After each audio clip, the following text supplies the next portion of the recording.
Welcome back to part 2 in this two-part video series. In this video, we're going to be completing this sketch by adding the final coloring. Okay, let's go ahead and jump right in. As a reminder, here is the photo that we'll be working with, and if you want to, you can go ahead and screen capture this and work along. Now, before we start coloring, the first thing I'm going to do is to select several markers that I plan on using in this video. I'm pretty sure I'll end up using more than what I'm selecting here, but these are the ones that I've identified as the base colors that I'll probably use the most. As you can see, I have a lot of warm colors in the brickwork and some cooler colors in the ductwork, and you can see that I've kind of represented that in my selection.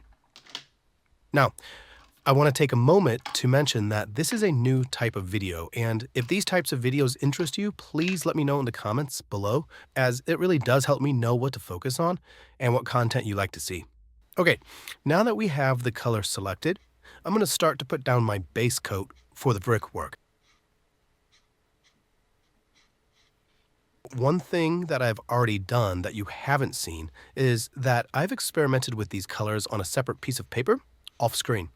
And that is just to make sure that I'm getting the color close to the color that I see in the photo.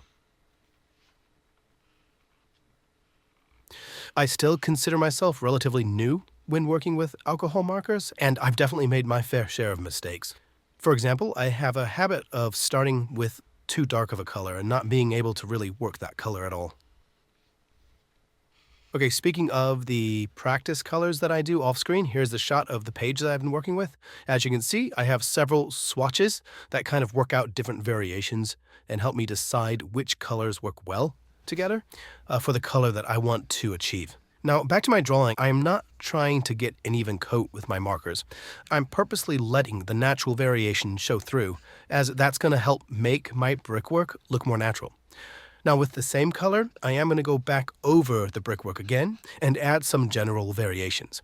I'm really trying to find those subtle color changes that I can spot in the brickwork. Maybe this is just shading, or maybe it's water stains or whatever. Wherever I am seeing the different colors, I'm trying to work that in. One of the benefits of working with alcohol markers is the ability to layer colors. Sometimes this can be problematic, as if you're not careful, you might get patchy coloring, but in this case, I'm going to be using that to my advantage. Now, as you can see, I've switched over to a gray marker, and I'm going to start to color in the individual bricks. I'll repeat this process with different shades of gray. This is just going to give me some nice local variations. Now, there is an old adage with art that goes something like, it's going to look a lot worse before it gets better. So trust the process. As we keep building these colors, everything is going to start to feel cohesive, even though it may not look like that right now. Now, if you're keeping count, I have done a general pass at adding color variations and a more isolated pass focusing on the individual bricks.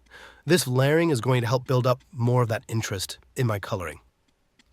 Now, I want to share a little secret with you. I am not going to be trying to be so precise that I'm capturing every single brick that I see as discolored. Rather, I really want to focus on the areas of my scene that I know contain some darker bricks without being exact. And I'll also add my own additions where I feel it might improve the scene. And no, I'm not going to stop here. I'll continue to do the layering technique to add more colors to my bricks. But this time, I'm going to introduce some warmer tones.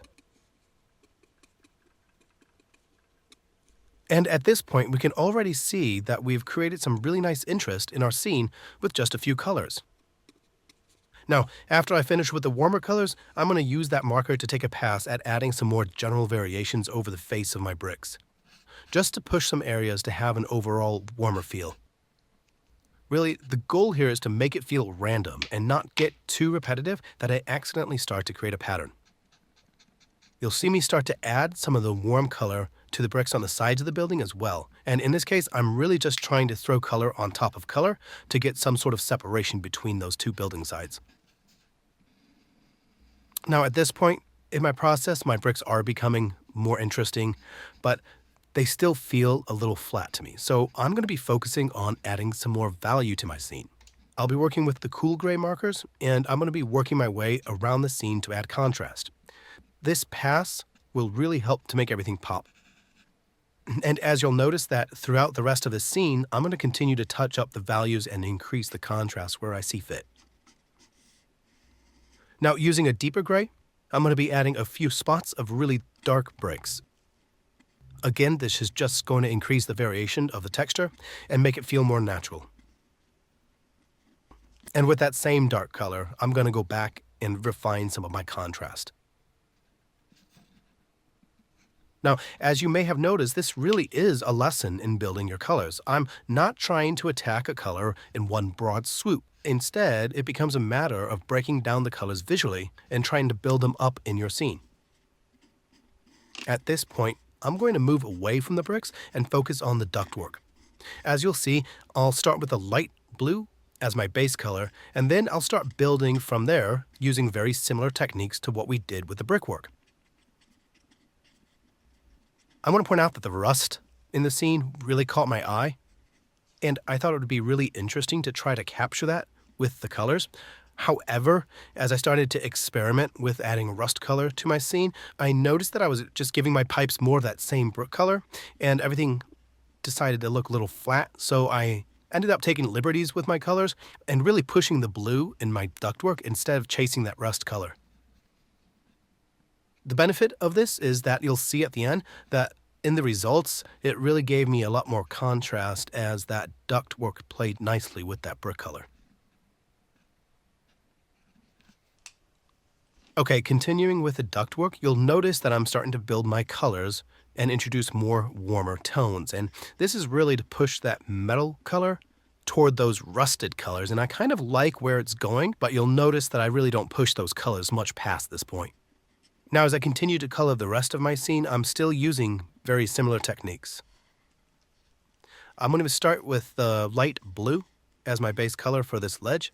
And much like I've been doing this entire video, I'll slowly be building up to my final colors.